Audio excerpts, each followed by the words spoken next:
In the soft light of dawn, I, Elena, often find myself reflecting on the life I built.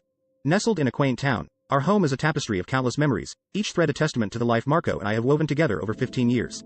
Our children, now teetering on the cusp of adolescence, fill our days with a vibrant, albeit hectic, rhythm. Marco, ever the stoic and diligent partner, has been the unwavering pillar of our family. His dedication to both our family and his construction business never ceases to amaze me. Yet, beneath his steadfast exterior, I often wonder about the untold stories and unshared burdens he carries. Our life, marked by routine and comfort, is seemingly idyllic. Community gatherings, school events, and the ebb and flow of small-town life frame our existence. But in these moments of tranquility, a part of me yearns for something undefined, a missing piece in the puzzle of my contentment. As I stand in our kitchen, sipping my morning coffee, the day ahead unfolds like any other. Little do I know, the arrival of new neighbors is about to ripple through the calm waters of my life, challenging the very foundations of my world. The arrival of spring brought more than just blooming flowers and warmer days to our little town. It also heralded the arrival of the Dawson family, moving into the long-vacant house down the street. Alex Dawson, with his charismatic demeanor and quick smile, instantly became a topic of interest in our close-knit community. His wife, Sarah, was equally charming, and their 3 children blended seamlessly into the fabric of neighborhood life. At the local community center, where I often volunteered, I first met Alex.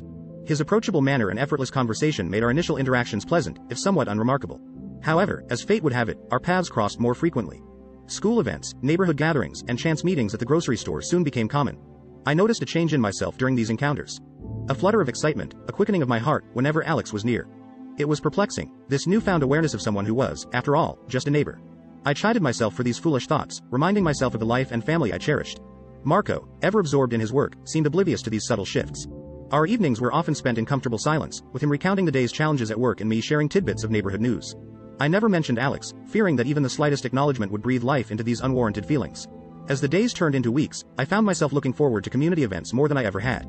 The realization that Alex would be there, with his easy laugh and engaging stories, brought a sense of anticipation I hadn't felt in years. During a neighborhood barbecue, Alex and I found ourselves alone for the first time. Our conversation flowed effortlessly, touching on everything from trivial daily occurrences to deeper, more personal topics. It was then that I realized the danger of this growing connection. There was an undeniable chemistry between us, a connection that transcended mere friendship. That night, as I lay in bed next to Marco, I couldn't shake the image of Alex's smile, the sound of his laughter. A sense of guilt washed over me, yet it was intertwined with an excitement I couldn't deny. I knew then that my life, once so predictable, was veering towards a path I had never expected to tread. The days following the barbecue felt like a whirlwind of emotions. My mind replayed every interaction with Alex, each word, each smile. It was unsettling, this attraction to a man who was not my husband. Marco and I had built a life together, one filled with love, respect, and shared memories. Yet, here I was, drawn to another. I confided in my best friend, Julia, who listened with a mix of concern and intrigue. "It's just a crush, Elena. It happens," she said, trying to soothe my troubled conscience. But her words provided little comfort.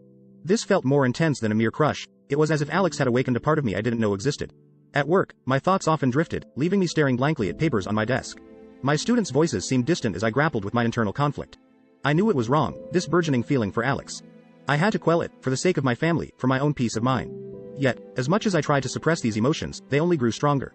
Each meeting with Alex, whether planned or accidental, fanned the flames. His presence was like a magnet, pulling me in despite my resistance.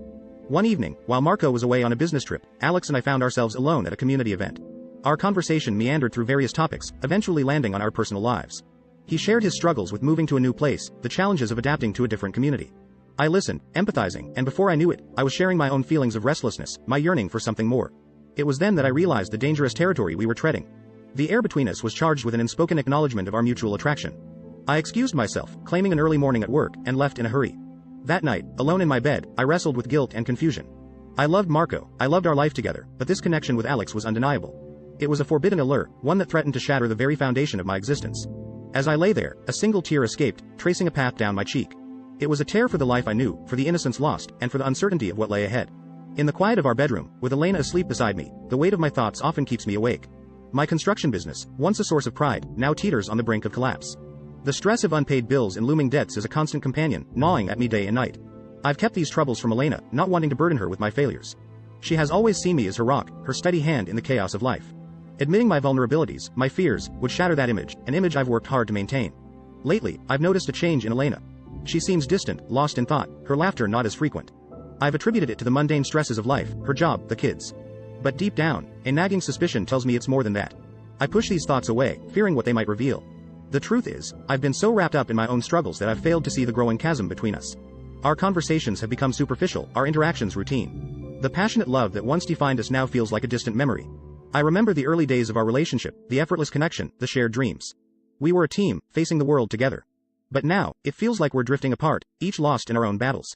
One evening, as I sat poring over bills and financial statements, Elena came to me with a concern in her voice. Is everything okay, Marco? You've been so distant lately. Her question caught me off guard. How do I tell her that the life we've built is on the verge of crumbling? I muster a smile, the same smile I've used to mask my worries. Everything's fine, just tired from work, I reply, hoping to ease her concern. She doesn't press further, but I can see the doubt in her eyes. It's a painful reminder of the growing gap between us, a gap I'm unsure how to bridge. As I watch her walk away, a sense of helplessness washes over me. I'm torn between wanting to protect her from my struggles and the desperate need to share my burden. But pride, fear, and the desire to uphold the facade of a strong, dependable husband keep me silent. In the solitude of our room, I lie awake, wondering how much longer I can keep this up. The fear of losing everything, my business, my family, my sense of self looms over me like a dark cloud. And in the silence of the night, I feel more alone than ever. The neighborhood fundraiser was an event I had always looked forward to. It was a night of community spirit, laughter, and camaraderie. But this year, it felt different. There was an undercurrent of anticipation within me, a knowing that Alex would be there. The evening started off as usual, with neighbors greeting each other, sharing stories, and enjoying the festivities. Marco was unable to attend, caught up in a last-minute business crisis. I was there alone, trying to mingle, but my thoughts kept drifting to Alex. As the night progressed, I found myself in a quiet corner of the room, away from the crowd. That's when Alex approached me. Elena, you look like you could use some company, he said, his voice warm and inviting. We talked, our conversation flowing more freely than ever. With each word, each shared laugh, the connection between us deepened. I knew I was treading dangerous waters, but the thrill of it, the sheer intensity of our connection, was intoxicating. It was then that he touched my hand, a simple gesture that sent a jolt of electricity through me. Our eyes met, and in that moment, we both knew. The unspoken desire, the undeniable attraction, it was all there, laid bare between us. I should have walked away, put an end to it right then and there. But I didn't. Instead, I allowed myself to be swept up in the moment, in the rush of emotions that Alex stirred within me. We excused ourselves from the event, finding ourselves alone in the moonlit garden. The air was thick with tension, our hearts racing. And then, it happened. A kiss, a forbidden embrace, a moment of weakness that would alter the course of our lives. The guilt hit me immediately. What had I done? I had betrayed Marco, my family, everything I held dear. I pulled away from Alex, my mind racing with the consequences of our actions. I can't do this, I whispered, the reality of the situation crashing down on me.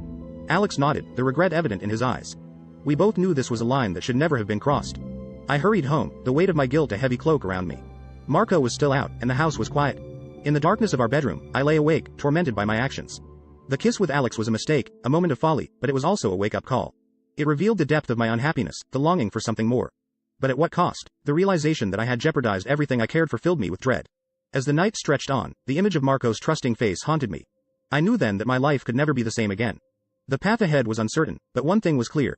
I had crossed a boundary from which there was no easy return. In the days following the fundraiser, the memory of that stolen kiss lingered in my mind, a haunting reminder of my betrayal. I avoided Alex, hoping distance would quell the flames of this forbidden attraction. But fate, it seemed, had other plans. Our small town, with its intertwined lives, made avoidance nearly impossible. Alex and I found ourselves thrown together time and again. At school events, community gatherings, even the local grocery store, our paths crossed, each encounter reigniting the spark between us. Despite my guilt, despite my love for Marco, I couldn't deny the magnetic pull I felt towards Alex. He too struggled with the intensity of our connection. We tried to maintain a facade of normalcy, but the tension between us was palpable. One afternoon, Alex stopped by my house under the guise of discussing a school fundraiser. We were alone, the kids at school, Marco at work. The conversation quickly veered away from community events to us, to the undeniable truth of our feelings. It's not just attraction, Elena, Alex confessed, his voice barely above a whisper. I can't stop thinking about you. I know it's wrong, but I can't help it. His words echoed my own inner turmoil. The barriers I had tried to erect crumbled under the weight of my own desires. In a moment of weakness, we gave in to our emotions, crossing a line from which there was no turning back. Our affair began in earnest, a whirlwind of secret meetings and stolen moments. We were cautious, aware of the potential fallout should our relationship be discovered. But with each clandestine encounter, the risk seemed less significant compared to the intensity of what we shared. The affair was a bittersweet mix of exhilaration and guilt. With Alex, I felt alive, awakened to a passion I hadn't known I was capable of. But the moments of joy were interspersed with pangs of guilt and fear. The image of Marco, trusting and unaware, haunted me. I knew what we were doing was wrong, that we were risking everything for this illicit love. But the pull was too strong, the connection too deep to simply walk away from. As the weeks turned into months, our affair continued, growing more intense with each passing day. We communicated through secret messages, planned meetings with meticulous care. The thrill of the forbidden added to the intensity of our relationship. But with the thrill came the ever-present shadow of fear. Fear of discovery, fear of the consequences, fear of hurting those we loved. It was a precarious balance, one that could topple at any moment. And as I lay in bed each night, next to a man I still loved but was betraying, I couldn't help but wonder how long we could keep this secret. How long before the truth came out and shattered the fragile world we had built. Each morning, as I woke up beside Marco, I felt like an imposter in my own life. The weight of my secret affair with Alex lay heavy on my heart, casting a shadow over the mundane routines of my daily existence. I played the role of a loving wife and mother, all the while harboring a secret that threatened to tear my world apart. The guilt was a constant companion, gnawing at me during quiet moments, whispering accusations in the dead of night. I looked at Marco, his face etched with the worries of his struggling business, and felt a pang of betrayal. He was fighting his own battles, unaware of the storm brewing in our marriage.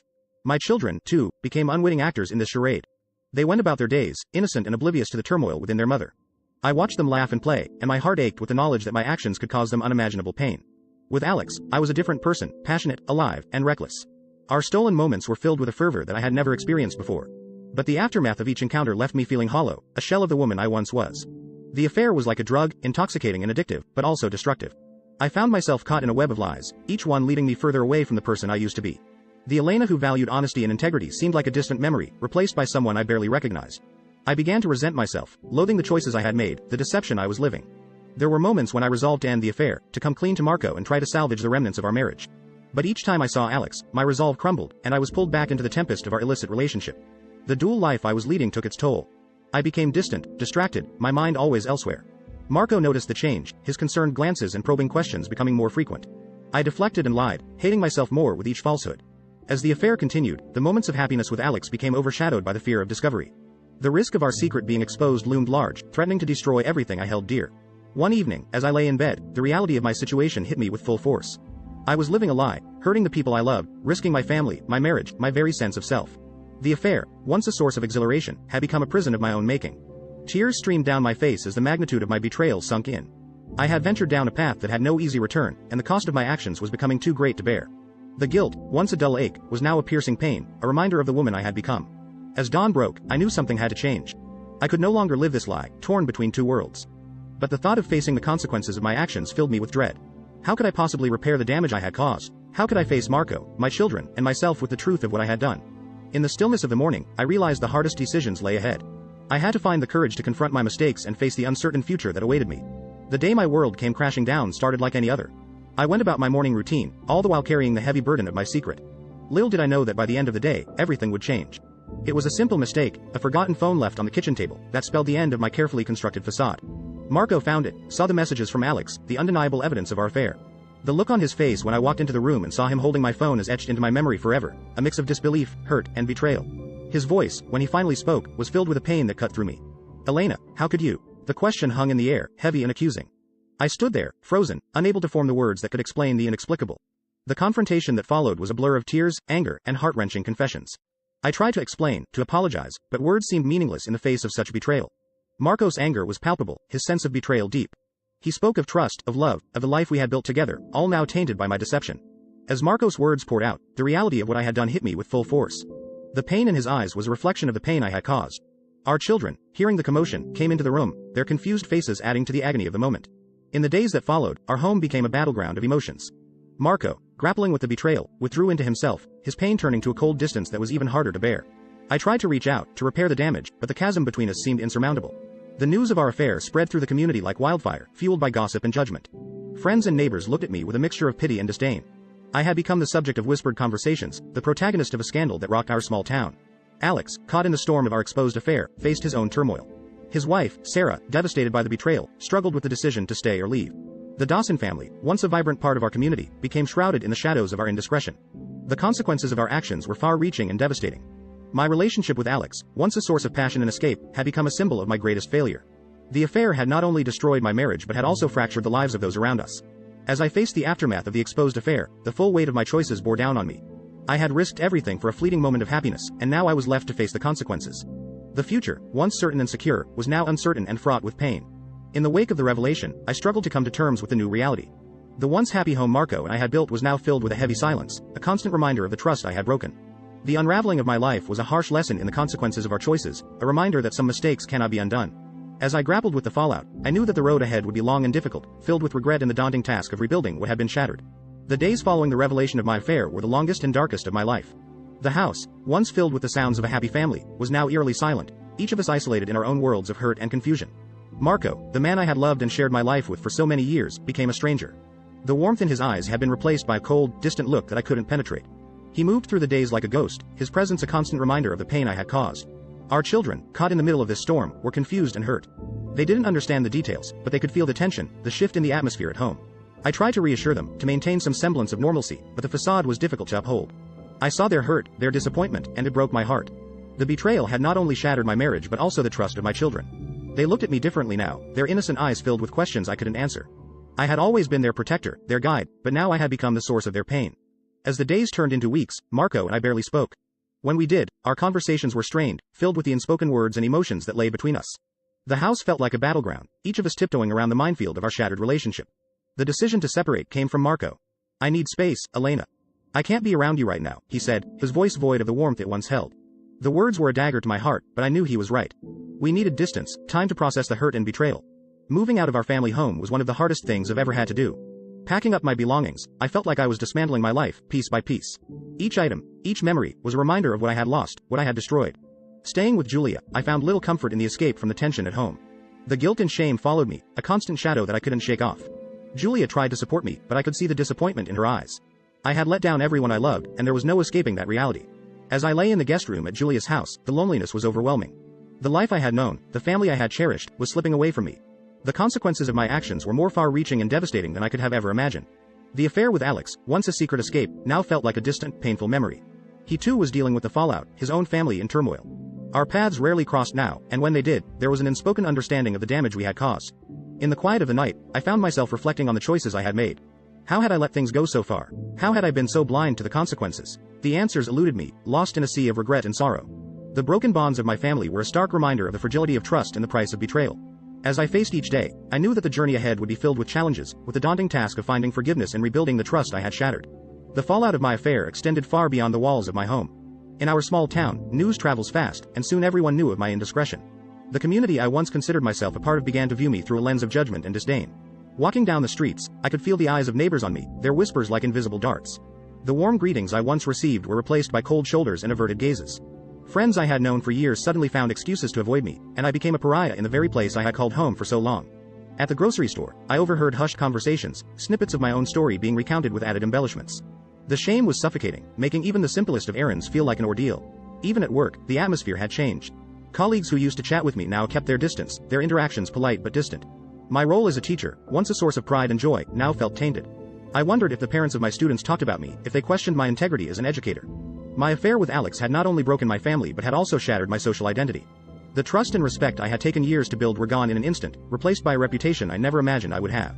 The isolation was palpable. I had always believed our community to be supportive and understanding, but now I found myself on the outside looking in, grappling with the harsh reality of my actions. Every encounter in town was a reminder of what I had lost, of the person I had become. I longed to explain, to apologize, but I knew no words could undo the damage I had caused.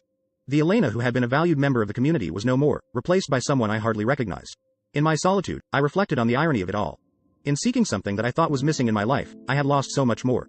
The respect of my peers, the warmth of friendships, the sense of belonging, all were casualties of my choices. As days turned into weeks, I found myself withdrawing further, venturing out only when necessary. The judgment I faced in the community was a constant reminder of the mistake I had made, a mistake that had cost me not just my family, but my place in the world I had known. As the weeks turned into months, the reality of my new existence settled in with a crushing weight. The decision to divorce was mutual, yet the process was anything but easy. Legal proceedings, discussions about custody, and the division of assets were not just transactions, they were the disassembly of a life we had built together. In court, sitting across from Marco, I saw a man I still loved but from whom I had grown so distant. Our interactions were cold, functional, and tinged with sadness. I could see the hurt I had caused him, and it pained me deeply.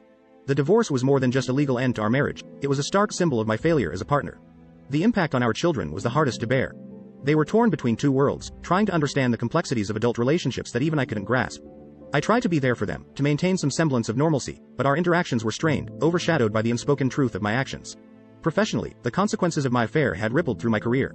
My reputation as a dedicated and moral educator was tarnished, and though the school board didn't take formal action, the whispers and judgment from colleagues and parents were punishment enough. I felt like an outcast, a pariah in a profession built on trust and respect. Alex, too, faced his own set of challenges. His marriage had ended, his wife unable to forgive the betrayal. The once close-knit family was now divided, their children struggling to cope with the fallout. Our affair had not only destroyed our own families but had caused irreparable damage to theirs as well. In the aftermath, Alex and I barely spoke. The passion that had once drawn us together was now replaced by a shared sense of guilt and regret. The affair had lost its allure, its reality far too painful to sustain any remnants of what we had. The finalization of the divorce was a solemn affair, a quiet end to a stormy chapter. I found myself alone, truly alone for the first time in years. The house we had shared was now Marcos, the kids splitting their time between us. I moved into a small apartment, a stark contrast to the life I once knew. In the solitude of my new home, I grappled with the consequences of my choices. The silence was deafening, a constant reminder of the void left by my shattered family. I missed the laughter, the chaos, the warmth. But most of all, I missed the sense of belonging, of being part of something greater than myself. As I tried to rebuild my life, I found little comfort in the freedom I had once craved. The affair, which had seemed like an escape from my mundane existence, had cost me everything. The love of my husband, the trust of my children, the respect of my community, all were casualties of a choice that I could never take back. In the quiet moments, I often wondered about the path not taken, the life I could have had if I had made different choices. The pain of regret was a constant companion, a reminder of the love I had lost and the harm I had caused. As the days passed, I realized that the journey ahead was not just about rebuilding my life, but about finding redemption. I had to learn to live with the choices I had made, to find a way to forgive myself and to seek forgiveness from those I had hurt. The story of my affair and its aftermath was a painful lesson in the consequences of our actions. It was a reminder that the decisions we make, in moments of weakness or desire, can have far-reaching effects on the lives of those we love. In the end, the journey towards healing and redemption was a long and difficult one. It was a path marked by introspection, by a deep understanding of the pain I had caused, and by resolve to become a better person. The road was not easy, but it was necessary, a journey towards forgiveness, growth, and, ultimately, towards finding